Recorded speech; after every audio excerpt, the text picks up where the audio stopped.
Muy bien, mis amigos, muy buenas tardes, noches, qué gusto volverlos a saludar, qué bueno que se encuentren bien, espero que en sus exámenes les haya ido pues igual de bien que como les fue en mi curso, espero que a todos les haya ido bien en la mayoría de sus exámenes. Oye, ayer tuve pues la oportunidad de compartir con ustedes sus notas en un cuadro preliminar, a la mayoría les fue bastante bien, eso me alegra mucho, hay que aprovechar los parciales y especialmente los primeros parciales porque eso ya nos va dando una pauta y una seguridad para los futuros segundos parciales y finales, ¿verdad, mis amigos? Así que de verdad espero que les haya ido bastante bien. Si alguno tiene alguna inquietud con su examen o un tema de examen extemporáneo, por favor lo pueden hacer de conocimiento de nuestra distinguida auxiliar, Rotzen, para que ella nos coordine y con mucho gusto estamos ahí para apoyarles. Oye, mis amigos, y que bienvenidos nuevamente a este su curso de Derecho Administrativo 1. Vamos ya entonces a una segunda unidad y espero pues que en esta segunda unidad nos vaya igual de bien que en la primera, mis amigos. Oye, igual de bien que en la primera. Así que bienvenidos de nuevo, mis amigos. Gracias, Vean, licenciado. Muy buena tarde. buenas tardes, don Dios Jimmy. le bendiga. Aquí, como siempre, agradeciéndole sus aportes y sus conocimientos. Muchas gracias, don Jimmy, muchas gracias. A mi liga la orden. Vean, hoy vamos a platicar sobre un temita que ha salido a colación cuando hemos tratado algunos otros puntos del curso, y es la manera en la cual se pueden organizar o estructurar los órganos administrativos o la administración pública como tal. Nos vamos a ubicar, por si tienen por ahí a la mano, el pequeño folletito que yo les pude proporcionar en su página 8. Tenemos un tema que se llama Sistemas o técnicas de organizar a la administración pública, en la página 8 del folletito de cursos libres, para quienes lo tengan por ahí a la mano. Hoy vamos a platicar un poquito acerca de eso. Pues bien, mis amigos, como les comentaba, pues es un gusto poderles saludar y vamos a darle entonces con todo este temita. Vean, pues, la administración pública, para poder crear instituciones o para poder organizarlas o estructurarlas, aplica diversas técnicas o diversos sistemas para poder generar todo ese andamiaje, no solo jurídico, sino también organizativo, ¿verdad? Que le va a permitir a una institución poder trabajar con facilidad. Y para ello aplica ciertas técnicas. Yo sé que en algún momento hemos escuchado acerca de una administración centralizada, o de una administración descentralizada, o de una administración autónoma. Lo hemos escuchado, ¿verdad? Y especialmente el término de autónomo, que creo que está bastante de moda. Hoy vamos a platicar un poquito acerca del tema de ese sistema para organizar la administración pública. Vean, mis amigos, el primer sistema para organizar a la administración pública o para crear los órganos administrativos es el sistema centralizado o concentrado. Como bien hace referencia a su nombre, es un sistema en el cual todo está centralizado en una sola figura de autoridad. Es decir, que existe una autoridad superior y de ella depende todo lo demás. Y al hablar de todo me refiero a todo. Me refiero a que depende las cuestiones administrativas, las cuestiones financieras, absolutamente todo depende de esa autoridad centralizada. Los ministerios, las secretarías y las direcciones, todo lo que es organismo ejecutivo trabaja bajo ese sistema centralizado o concentrado. ¿Por qué? Porque el superior jerárquico es el presidente de la República y de él dependen todas las políticas de administración, las políticas financieras, las políticas de programas que se tienen que ejecutar, todo depende de esa figura de autoridad, que en este caso es el presidente de la República. Ese es el ejemplo más claro de una administración que trabaja bajo un sistema centralizado o concentrado. Es decir, un sistema, como les repito, que tiene una figura, una autoridad superior y de él depende todo lo demás. Todo lo demás depende de él. Si usted es un ministro y quiere echar a andar un programa, tiene que hablar con el presidente primero para saber si puede o no puede echar a andar un programa. Porque va a depender su decisión o su administración o su gestión como ministro de la política que tenga o que quiera echar a andar el presidente de la República. Este sistema centralizado o concentrado, pues tiene varias características. La primera de ellas es que no poseen una personalidad jurídica propia. Yo creo que se recuerdan ustedes que hablamos un poquito acerca del tema de la personalidad jurídica del Estado, y haciendo remembranza, recordarán que los órganos administrativos centralizados ejercen la personalidad jurídica del mismo Estado. No tienen una libertad para actuar, no tienen una libertad para tomar decisiones y por ello dependen entonces de que el presidente del Ejecutivo se encargue de la representación de estos órganos administrativos. Otra característica es que los derechos y obligaciones que adquieren estos órganos administrativos son del mismo Estado. Esto es algo que crea un poquito de confusión a veces, porque aunque un órgano administrativo esté organizado bajo un sistema que no es el centralizado, pues todo sigue siendo parte del Estado. Sin embargo, al estar un órgano administrativo organizado bajo otra figura o bajo otro sistema, ellos tienen la decisión sobre los bienes, ¿verdad? O sobre las acciones que pueden ejercer. Mientras que los órganos administrativos que se organizan bajo este sistema centralizado o concentrado, todo lo que realicen será del Estado en general. Por eso miran ustedes, y en el caso del Ejecutivo es bien claro, que el Ministerio de Finanzas es el que tiene el control, ¿verdad? Es el que tiene el control de toda la parte financiera y de cómo va liberando los fondos para las demás instituciones o para los demás ministerios. Y eso es porque utilizando este sistema concentrado o centralizado, el Ejecutivo le delega al Ministerio de Finanzas la administración de los recursos y este a su vez le va soltando paulatinamente los recursos a los demás ministerios. A eso se refiere. En cambio, los órganos administrativos que están organizados bajo otro sistema, se les asigna su presupuesto desde el inicio de año y ya ellos se encargan de ejecutarlo, no necesitan nada más del Ministerio de Finanzas. A eso se refiere entonces esa característica de que los derechos y que las obligaciones que adquieren son parte del mismo Estado, ¿verdad? No las pueden separar, no las pueden individualizar. Todo actúa como un complemento, como un conjunto. La otra característica es que los bienes que adquieren le pertenecen al Estado. ¿Y a qué se refiere esto? Muchas veces, mis amigos, cuando, por ejemplo, un ministerio, por ponerles un ejemplo, un ministerio de gobernación va a adquirir vehículos o va a adquirir mobiliario, este mobiliario le pertenece al Estado. Y si existe un superávit en este tipo de bienes, ellos bien lo pueden ceder a otro ministerio, haciendo, por supuesto, un procedimiento administrativo. Sin ningún inconveniente lo pueden ceder a otro ministerio, haciendo ese procedimiento administrativo. ¿Por qué?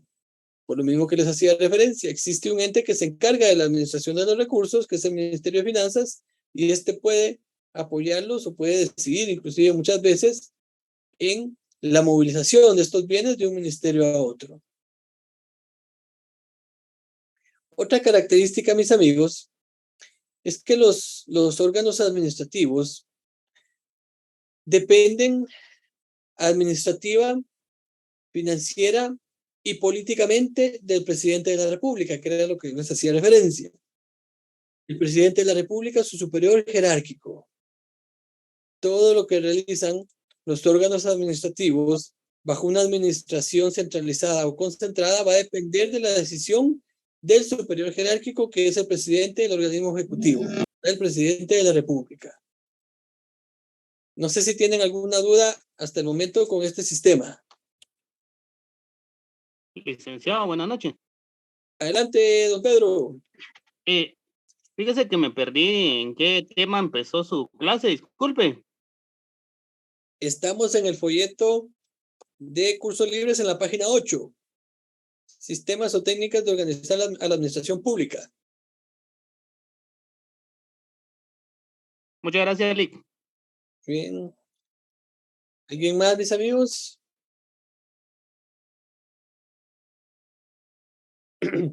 ¿El presidente tendrá alguna restricción, buenas noches, para poder ejercitar el poder de mandar? En un sistema centralizado o concentrado, la única restricción es la ley. Recordemos de que en la administración pública solo se puede hacer aquello que la ley permite realizar, no aquello que la ley no prohíbe, sino solo lo que la ley puede realizar. Entonces la restricción es la ley, más allá no se puede ir. Por debajo de todo ese andamiaje jurídico que existe, sí lo puede realizar, ¿verdad? Porque la misma ley le otorga esas competencias, esas atribuciones, ¿verdad? Para poder decidir qué pasa en salud, qué pasa en gobernación, qué pasa en defensa, qué pasa en comunicaciones, qué pasa en economía, en agricultura, ¿verdad? Ahí no tiene ninguna restricción más allá de la ley. Esa es la restricción.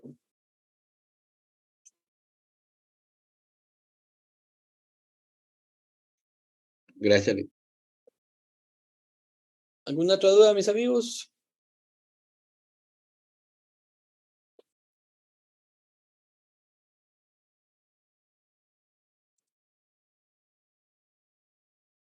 Bien, continuemos entonces.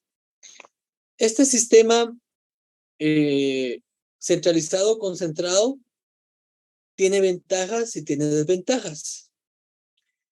Una ventaja es que existe un mayor control. Cuando solamente es una la autoridad superior, está con ese poder o esa competencia que tiene de tomar decisiones sobre los demás órganos administrativos, pues genera un mayor control porque todas las decisiones van a pasar por esa autoridad. Por consiguiente, no va a ser aquello, no se va a dar aquello de que, bueno, entonces gobernación va por allá, defensa va por acá. No. Como hay una autoridad central y superior, este es el que va a decidir a dónde va cada uno de los ministerios y va a tener el control de los programas y de las políticas que van a ejecutar cada uno de los ministerios. Otra ventaja es la unidad de mando.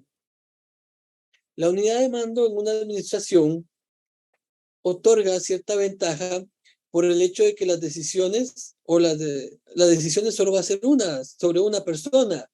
Entonces solo va a ser una decisión, solo va a ser una opinión. Y esto va a evitar de que una administración funcione como una especie de teléfono descompuesto. Cuando no hay una centralización o no hay una unidad de mando, ¿verdad? Cuando no hay una unidad de mando, se da mucho que los procedimientos se van perdiendo porque muchas son las personas que tienen decisión sobre ciertos procesos. Y eso hace que muchas veces los servicios públicos no se lleguen a prestar de una manera eficiente o de una manera eficaz. Mientras que una administración centralizada o concentrada, pues es una ventaja esta unidad de mando. ¿Por qué? Porque nadie va a cuestionar, ¿verdad? Más allá, porque por supuesto existen asesores que van a orientar, pero la decisión va a ser una y se va a poder acatar con mayor claridad. Otra ventaja, mis amigos, es que en una administración centralizada o concentrada existe una uniformidad de procedimientos. Aunque sean distintas las acciones o los servicios que presta cada órgano administrativo en una organización centralizada, los procedimientos van a ser muy similares. ¿Y por qué van a ser muy similares? Porque la estructura organizativa de cada entidad o de cada órgano administrativo va a ser muy similar. Y eso va a evitar, ¿verdad? Eso tiende a evitar de que uno como usuario se pierda al momento de requerir la prestación de un servicio directo por parte de la administración. Esas serían algunas de las ventajas que nos ofrece este sistema centralizado o concentrado. Pero, por supuesto que existen también desventajas. Existen también desventajas. Y ahorita vamos a platicar acerca de algunas de ellas. La primera desventaja es que, como ya lo hemos visto, mis amigos, en la historia de la humanidad como tal, en la misma historia del derecho administrativo, ¿verdad? La concentración de poder, ¿qué es lo que genera? La concentración de poder, ¿qué es lo que genera, mis amigos? A ver si alguien se recuerda. Abuso del mismo. Correcto. La concentración de poder genera abuso de poder. Ya lo hemos visto en el desarrollo de la historia. Y esa es una desventaja en un sistema concentrado o centralizado. Como todo el poder está concentrado en una persona, todas las decisiones están en una sola persona, ¿verdad? Se tiende a que en determinado momento esta persona no tome las decisiones correctas y se convierta en una especie de capricho sus decisiones. Y eso, mis amigos, es un abuso de poder. Es una desventaja en el sistema centralizado o concentrado. Otra desventaja es que los procedimientos para nosotros como usuarios tienden a ser demasiado largos, demasiado extensos, demasiado tediosos. Si usted quiere obtener algo de una institución, tiene que llegar una vez a preguntar qué es lo que tiene que hacer, otra vez a preguntar sobre las dudas de lo que tiene que hacer, otra vez a presentar ya lo que quiere solicitar, otra vez o muchas veces a preguntar cómo va esta solicitud hasta que le van a responder. Entonces, la administración centralizada, como hay uniformidad de procedimientos, trata de que esos procedimientos sean lo más complementarios posibles y por consiguiente esos procedimientos son demasiado extensos, demasiado cansados para nosotros como usuarios. La otra desventaja, mis amigos, es un tema pues, bastante toral, por así decirlo, un tema que lamentablemente se ha dado mucho en las últimas administraciones, es el tema de que un sistema centralizado, concentrado, tiende muchísimo a generar corrupción. No, y no malentiendan a la administración no es corrupta. O sea, los órganos, las instituciones no son corruptas. Eso es algo que tenemos que hacer conciencia nosotros como estudiantes de derecho administrativo. Las instituciones no son las corruptas, son los seres humanos. Somos nosotros mismos los seres humanos. Porque son ese elemento personal que existe dentro de las instituciones, son los que hacen que se muevan los procesos, son los que hacen que las instituciones avancen, pero obviamente son seres humanos también. Así como tienen sus aciertos, tienen sus desaciertos. Y la corrupción tiende a ser un desacierto lamentablemente bastante de moda y especialmente en nuestros sistemas latinoamericanos. No quiere decir que en otros países o en los países o como se hace llamar en el primer mundo no exista. Por supuesto que existe, porque también son seres humanos los que administran en otros países. Pero una concentración de poder, una centralización de la administración y eso de que los procedimientos sean muy extensos tiende a generar de que haya más focos o más índices de corrupción dentro de una administración. No sé si al momento tienen alguna duda con este sistema, mis amigos. Los escucho. Una consulta al licenciado. Buenas noches a usted y a todos los compañeros. No sé si cabe la posibilidad de la burocracia, porque la burocracia también es, ¿qué le digo yo? Hace lento a usted de ir en oficina, más cuando se trata de cuestiones interinstitucional, por ejemplo, la PGN, cuestiones así que ya tienen que ver con la Contraloría General de Cuentas y Finanzas y todo no sé, licenciado, una consulta nada más. Sí, es correcto. La burocracia cabal, en encuadra, digamos, en esa desventaja de que los procedimientos son demasiado largos. En algunas instituciones se han estado tratando de implementar procedimientos en vía electrónica. En algunos ha sido acertado, en otros no tan acertado.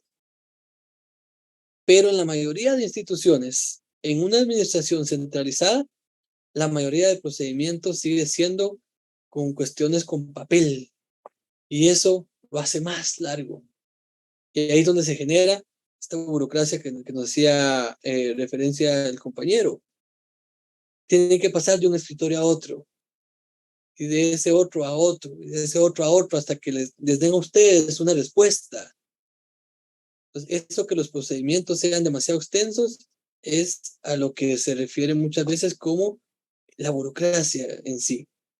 Nuestro sistema legal, por ejemplo, nuestro sistema de justicia es burocrático, no sé, ¿verdad? Que a veces es un sencillo ejemplo porque tardan años y no, ¿verdad? Nuestros juicios, ¿verdad? Deberían ser más rápido, pero no es así, ¿verdad? Sí, en el caso del sistema de justicia, a título personal, como criterio personal, yo no considero de que los procedimientos sean largos. El problema es de que los seres humanos damos mucho que hacer. Somos demasiado malos muchas veces. Nos equivocamos muchísimo. Y eso hace que exista una saturación en los órganos de administración de justicia que ya no se da abasto. Entonces, si usted llega y presenta una demanda un día y la legislación establece que en 5 días usted debe tener alguna respuesta y que quizás en cuestión de 3 meses ya tiene que tener solución a su cuestión, al haber una infinidad de procedimientos al mismo tiempo, eso hace que colapse cualquier administración. Pero ¿quiénes hacemos que colapse la administración de justicia? Nosotros mismos los seres humanos. Nosotros mismos los seres humanos. Nosotros somos los que nos equivocamos. Y aquí yo les aseguro que podemos abrir, no sé, 300 juzgados penales, 300 juzgados laborales, 300 juzgados civiles, y les aseguro que si nuestra conducta como seres humanos no cambia, dentro de 5, dentro de 10 años, ese sistema ya va a estar colapsado de igual manera. Entonces tenemos que empezar por nosotros mismos en generar esos cambios y en transmitir esos cambios a los demás para que la conducta del ser humano, de los ciudadanos que habitamos en este país, pues sea de la mejor manera y evitemos los colapsos de los servicios que son esenciales, Pero es una opinión personal, ¿verdad? ¿Alguna otra duda, mis amigos? ¿Otra pregunta?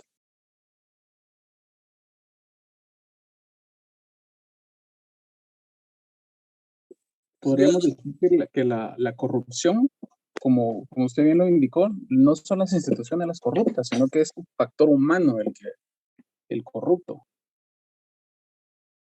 Es correcto, porque la institución la crea una ley. Y en la ley no va a estar, mire, institución, usted tiene que hacer cobros indebidos o usted va a violar otras legislaciones. No, ¿verdad? Quienes lo hacen somos los seres humanos.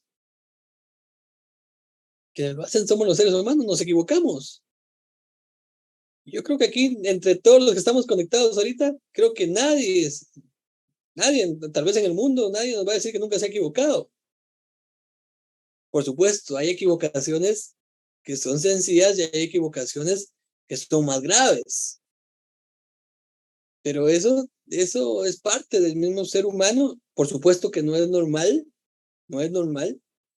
porque por eso es de que nuestra conducta tiene que ir orientada a evitar ese tipo de errores, de que nuestros razonamientos tienen que ser de una manera adecuada para evitar de que exista esa reiteración en esas equivocaciones por parte de más personas, ¿verdad? Y si nuestro actuar es correcto, nosotros tenemos la obligación de transmitir ese actuar. Ustedes, como estudiantes de derecho, como conocedores ya de una buena parte del derecho, pues ya tienen la obligación, mis amigos, de empezar a generar ese cambio en su entorno, Y así tenemos que empezar con pequeñas cositas para evitar de que lleguemos a cosas más grandes. Un domingo voy manejando, está el semáforo en rojo, pero como no viene carro, me paso. No, no es así. El semáforo está en rojo por algo. El semáforo está en rojo para que usted se detenga, no para que usted mire si viene o no viene carro. Y ustedes dirán que ejemplos más sencillos, pero son conductas reiterativas que nos van impulsando a otro tipo de conductas que sí pueden ser más graves. ¿Verdad?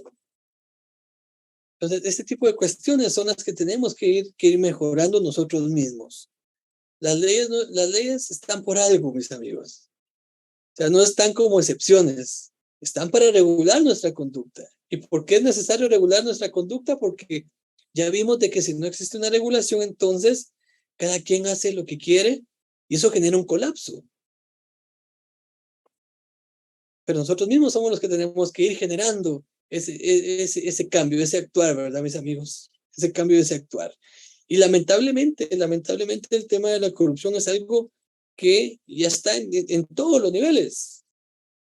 En todos los niveles está. O sea, no podemos hablar de que la corrupción es cuestión nada más del gobierno. La corrupción es una cuestión nada más de los órganos de justicia. No. Hasta en nuestras casas, mis amigos. Y yo sé, mis amigos, de que acá estamos conectados y estamos platicando y estamos conversando. Pero les puedo asegurar, mis amigos, les puedo asegurar que en varias de sus casas, en varias de las casas de los compañeros que están acá conectados, la mayoría, y les pongo un ejemplo bien sencillo, la mayoría tenemos ya contratado un servicio de cable o un servicio de televisión satelital, como quieran llamarle.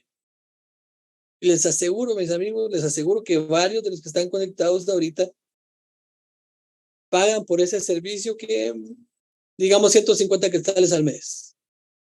Y por esos 150 quetzales ustedes tienen derecho a conectar 2 dispositivos. Pero les aseguro de que tienen conectados más de esos 2 dispositivos. Eso, mis amigos, pareciera algo sencillo, algo que nadie ve. Pero eso es algo que ya nosotros estamos haciendo y que no es correcto. Entonces, si no corregimos ese tipo de conductas, va a ser muy difícil que otras conductas tratemos de corregirlas. O sea, tenemos que empezar por lo más sencillo. Tenemos que empezar por casa. Tenemos que empezar por casa. Todos aquí estamos claros de que robar es malo. Y estamos claros de que robar es malo, no porque lo hayamos estudiado ya en el Código Penal. Estamos claros de que robar es malo porque en nuestra casa nos enseñaron de que robar era malo y cuidadito la verán ustedes robando. Ahí va mamá, ahí va papá y ya sabían ustedes cómo nos iba. Pero es parte, mis amigos, de que no miremos las conductas o las violaciones sencillas a ciertas normativas como algo frágil, como algo que no va a tener ninguna incidencia, como el no va a pasar nada. O sea, nosotros mismos tenemos que hacernos esa autoevaluación. Y perdonen, mis amigos, si me extendí un poco en el tema, pero sí es necesario generar ese tipo de conciencia. ¿Alguna otra duda, mis amigos? ¿Alguna otra pregunta? Buenas noches. Estimado don Osmar. Perdone nuevamente la intervención, mi licenciado. Sí, trae a colación el hecho de comparar, por ejemplo, el sistema político de El Salvador en nuestro contexto actual, o sea, nuestro sistema político de gobierno aquí en Guatemala. Porque no recuerdo quién fue el emperador a quien se le atañe esta frase, que solamente en un sistema de gobierno absoluto es posible erradicar o combatir o disminuir la corrupción. En un tanto, a diferencia de nuestro que es concentrado, pues es difícil porque de una oficina a otra, pues se hacen los trasiegos de dinero bajo la mesa, ¿verdad? Entonces, nuestra idiosincrasia, como ve los fenómenos, por ejemplo, con los que está combatiendo el presidente de El Salvador, dice, ¿y por qué aquí no se puede hacer esto? Porque cambian muchas veces el monopolio del poder. Esa es la observación, mi licenciado, únicamente, y eso genera mucha corrupción, como bien usted lo señala, y pues esa es mi única y sencilla intervención, licenciado, perdone. Licenciado, perdone la interrupción, licenciado. Adelante, don Eduardo. Va referido a lo mismo del punto que toca el compañero. Mi pregunta es la siguiente. ¿Podríamos considerar hasta cierto punto la presidencia del señor Nayib Bukele o Bukele, del presidente de El Salvador, que podrían presentarse estas ventajas y desventajas que usted hacía mención en el documento? O sea, por estar, digamos, de una forma, el poder concentrado directamente a un solo ente, que sería el presidente. Podemos verlo porque, al menos a grandes rasgos, nosotros no podemos notar las desventajas que se dan. No vivimos en El Salvador, pues, por supuesto. Nosotros miramos lo que nos enseñan los noticieros. Entonces, esa es mi pregunta, licenciado.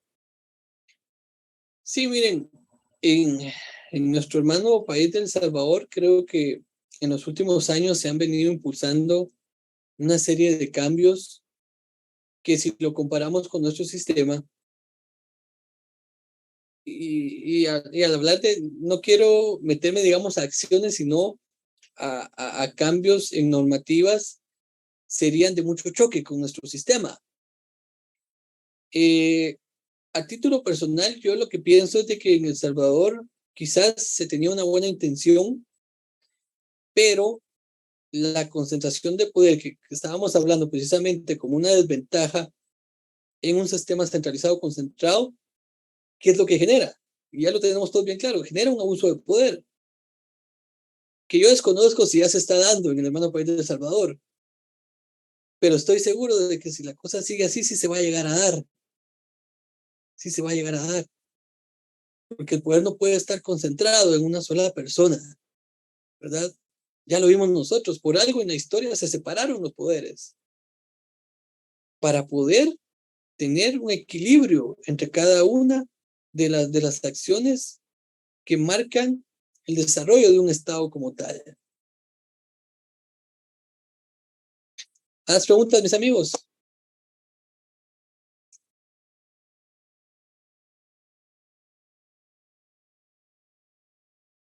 Bien, mis amigos, entonces continuemos. El siguiente sistema para organizar a la administración pública es el sistema descentralizado o sistema autárquico. Este sistema, mis amigos, también posee algunas características. Una característica es de que los órganos administrativos organizados bajo un sistema descentralizado o autárquico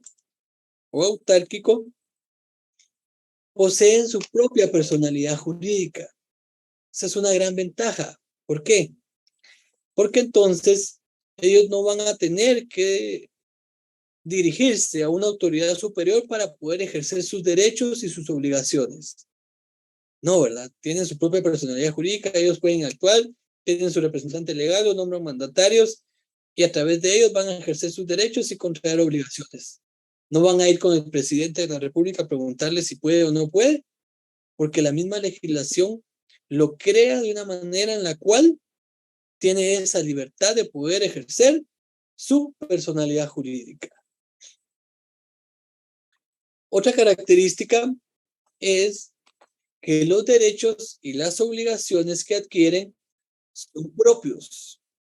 ¿Qué quiere decir con eso? Quiere decir que no van a necesitar nuevamente de una autorización o de un beneplácito de una autoridad superior para poder adquirir sus derechos y sus obligaciones. ¿Por qué? Porque ellos mismos, al tener su propia personalidad jurídica, van a decidir en dónde ejercen sus derechos, ¿verdad? Y con qué obligaciones se van a comprometer. Otra característica de las instituciones bajo un sistema descentralizado o autárquico es que tienen su propio patrimonio. Cuando las instituciones tienen su propio patrimonio, eso quiere decir que no van a depender nuevamente de otra autoridad para poder administrar sus bienes, para poder administrar su patrimonio. La misma institución va a decidir qué compra, qué no compra, ¿verdad? Qué puede trasladar a otro órgano administrativo o que no quiere trasladar a otro órgano administrativo. A eso se refiere el tener su propio patrimonio. Y algo bien importante, ¿verdad? Quizás es una última característica de este sistema descentralizado o autárquico. Y es que los órganos administrativos tienen una independencia administrativa, pero no política. ¿A qué se refiere esto? Se refiere a que los órganos administrativos van a decidir absolutamente todo lo que es a lo interno. Todo lo que es a lo interno, es decir, quién es jefe, quién es director, quién es secretaria, quién es consejero, quién es piloto, todo lo van a decidir a lo interno. Pero los objetivos y las metas que va a tener esa institución van a depender de las políticas del Ejecutivo. A eso se refiere. Es decir, no le van a pedir permiso al presidente del Ejecutivo de hacer X o Y acción, pero sí van a coordinar que sus acciones vayan encaminadas en alcanzar objetivos de mayor categoría, es decir, objetivos en conjunto con el presidente del Ejecutivo. A eso se refiere una independencia administrativa, pero no una independencia política. Un claro ejemplo de una administración, de un órgano administrativo descentralizado o autárquico es la SAT, o la Superintendencia de Administración Tributaria. La superintendencia tiene una independencia administrativa. ¿Por qué? Porque está el superintendente, los intendentes, y ellos deciden qué es lo que hacen por debajo de ellos. Qué normativas aplicar, qué normativas crear, etc. Pero la política tributaria no depende de su autorización, depende de la autorización del Ejecutivo, ¿verdad? Es el claro ejemplo de un órgano administrativo descentralizado o autárquico. ¿Dudas con este sistema, mis amigos?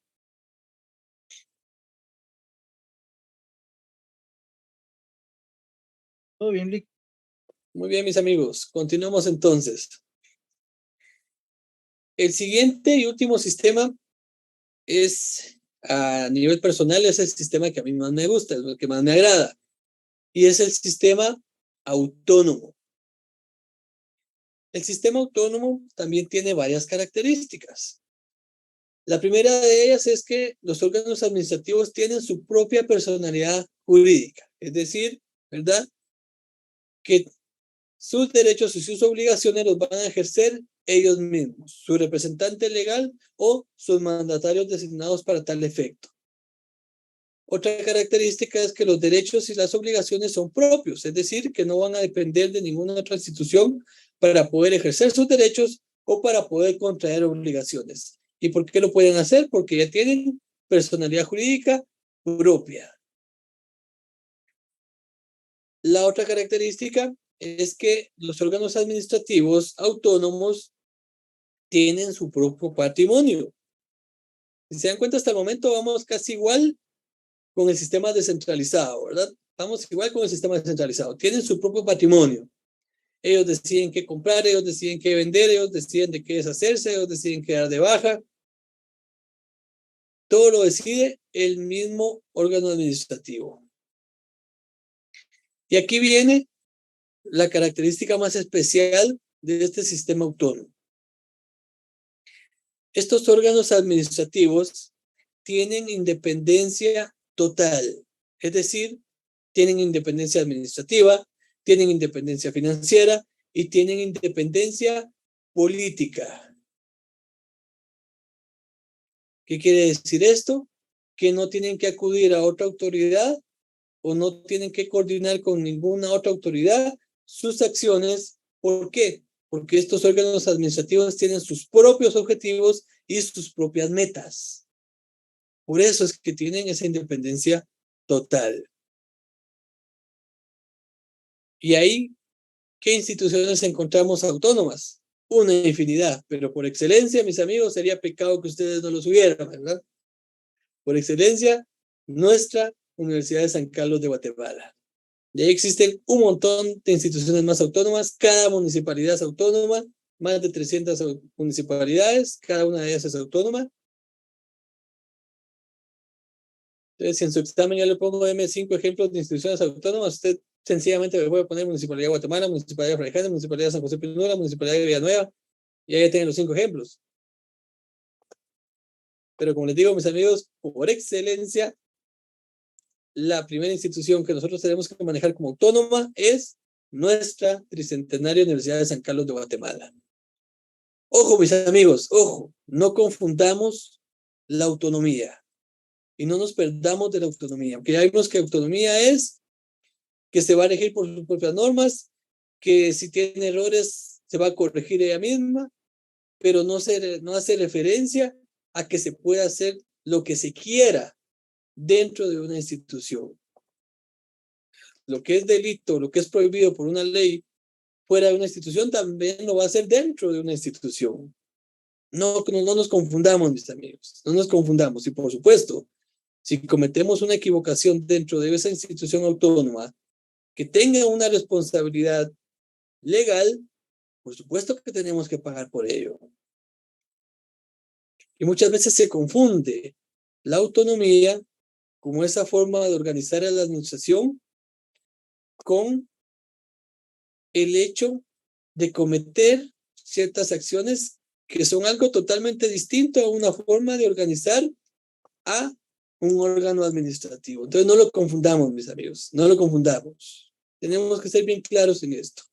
A eso se refiere la autonomía, a tener una independencia administrativa, una independencia financiera y una independencia política. ¿Dudas, mis amigos? ¿Preguntas?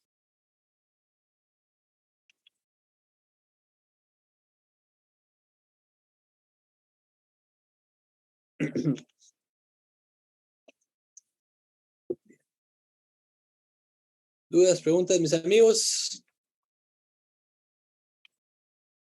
Todo claro por de pronto, Lee, gracias. Licenciado, disculpe, Adelante, Pablo. gracias. ¿Nos podría brindar algunos ejemplos de entidades descentralizadas? Solo con eso me quedó un poco de duda.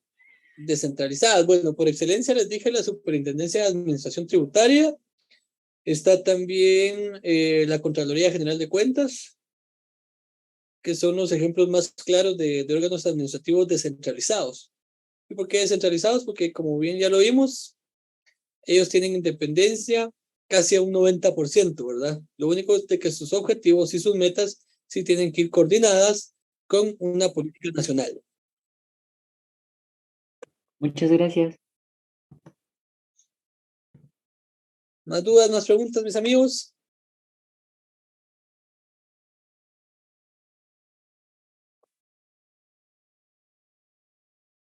Bien. Todo claro, Lic. Perfecto, muchas gracias, candidato.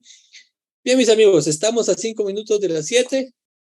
Espero que hayan comprendido de verdad cada uno de los puntos que platicamos hoy. Ha sido un gusto poderles saludar nuevamente. Primero Dios, nos estamos saludando la próxima semana, el próximo martes. Espero desde ya que tengan un bendecido y un próspero fin de semana. Y los saludo por ahí el próximo día, martes, mis amigos. Muy buena noche. Feliz noche. Igualmente, licenciado. Feliz noche. Feliz noche, licenciado. Feliz noche, licenciado.